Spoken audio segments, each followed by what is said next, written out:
চূড়ান্ত হলো 2026 বিশ্বকাপের গ্রুপিং, নির্ধারিত হলো 48 দলের ভাগ্য। আর্জেন্টিনা পেয়েছে সহজ প্রতিপক্ষ আর ব্রাজিল পেয়েছে কঠিন প্রতিপক্ষ। শুক্রবার রাত 11:30 শুরু হয় ড্র অনুষ্ঠান। সেই অনুষ্ঠানে স্পেশাল গেস্ট হিসেবে উপস্থিত ছিলেন ব্রাজিলের কিংবদন্তিরা কাকা, রোনালদিনহো, রবার্তো কার্লোস, কাফু। এদের সাথে কার্লো আনচেলত্তিও সেখানে ছিলেন। তবে তুলনামূলকভাবে গ্রুপ আয়ে কঠিন প্রতিপক্ষ পেয়েছে ফ্রান্স, তাদের প্রতিপক্ষ সেনেগাল, নরওয়ে, প্লে অফের অপেক্ষায় থাকা আরেকটি দল ইরাক, সুরিনাম ও বলিভিয়া, সাদিও মানে সেনেগাল, যারা সাম্প্রতিক সময়ে রয়েছে আফ্রিকার ন্যাশনাল চ্যাম্পিয়ন, আর দুর্দান্ত ফর্মে থাকা আর্লিং হ্যাল্যান্ডের নরওয়ে। তাদের সঙ্গে লড়াইটা হতে পারে বেশ কঠিন। অপরদিকে 5 বারের বিশ্ব চ্যাম্পিয়ন পেয়েছে কঠিন প্রতিপক্ষ। গ্রুপ এ ব্রাজিলের সঙ্গে আছে মরক্কো, হাইতি এবং স্কটল্যান্ড।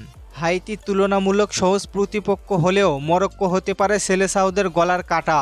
কঠিন হতে পারে পরবর্তী রাউন্ডে যাওয়ার পথ, কিন্তু ষড়যন্ত্রের শিকার হয়েছে আর্জেন্টিনা। আর্জেন্টিনা গ্রুপে কঠিন প্রতিপক্ষ পেয়েছে, যে গ্রুপে তাদের প্রতিপক্ষ রয়েছে আলজেরিয়া, অস্ট্রিয়া, জর্দান। আলজেরিয়া এবং অস্ট্রিয়া কিছুটা ভালো টিম হলেও কোনো দলেরই নেই বিশ্বকাপ জয়ের ইতিহাস। তাই তো এই গ্রুপে এগিয়ে থাকার কথা আর্জেন্টিনারই। রোনাল্ডোর দল পর্তুগাল কে গ্রুপে আছে, তাদের প্রতিপক্ষ উজবেকিস্তান, কলম্বিয়া এবং ফিফা প্লে অফ ম্যাচ খেলে এক দল। কলম্বিয়া কঠিন প্রতিপক্ষ হলেও বাকি দুই দলকে তুলনামূলক কিছুটা পিছিয়ে রাখা যায়। তাই তো সেকেন্ড রাউন্ডে খেলাটা খুব একটা কঠিন হবে না রোনাল্ডোর জন্য। গ্রুপ এইচে আছে স্পেন, তাদের প্রতিপক্ষ কেপ ভার্দে, সৌদি আরব এবং উরুগুয়ে। প্রথমবারের মতো বিশ্বকাপ খেলার সুযোগ পেয়েছে কেপ ভার্দে। সৌদি আরবের নেই বড় কোনো ইতিহাস, আর উরুগুয়ে কিছুটা শক্ত প্রতিপক্ষ হলেও স্পেন থাকবে এগিয়ে। গ্রুপ বিবেচনায় কিছুটা চ্যালেঞ্জিং হতে পারে ফ্রান্স এবং ব্রাজিলের জন্য।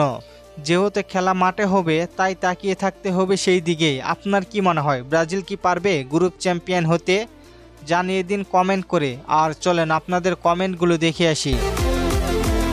মিজান ভাই প্রশ্ন করেছেন ব্রাজিলের পরবর্তী ম্যাচ কোন দলের সাথে? ভাই ফ্রান্সের সাথে। মেহেদি ভাই প্রশ্ন করেছেন ফ্রেড কোন ক্লাবে খেলে? ভাই ফেনারবাহসের হয়ে। আরিফুল ভাই প্রশ্ন করেছেন আনচেলত্তিকে বরখাস্ত করা হোক। ভাই কেন বরখাস্ত করা হবে? ধন্যবাদ সবাইকে প্রশ্ন করার জন্য। আর ফুটবলকে নিয়ে নতুন কোনো প্রশ্ন থাকলে করতে পারেন, পরবর্তী ভিডিওতে রিপ্লাই করব। ধন্যবাদ।